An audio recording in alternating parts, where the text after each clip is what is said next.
My name is Shawn Skilich. I'm a technician here. I'm the classic guy at Porsche Center, North Toronto. Here with us right now is our almost fully disassembled engine of our 993 restoration project.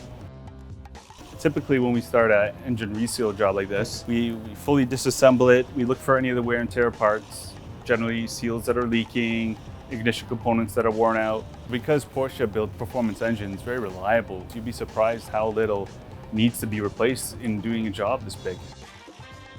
So the goal for our reseal here is not only to eliminate any oil leaks or to prevent any future oil leaks from happening, it's also to replace the piston rings, look for any abnormal wear inside the cylinder walls, and then get full compression in the engine. This old air-cooled engine is still around. It barely needs any work to it, just your typical reseal. And once all the engine parts are resealed and the piston rings are replaced and there's no abnormal wear and tear or any major broken parts, this thing will still keep going for many years to come. I'm so honored to be able to work on the last air-cooled 911 engine.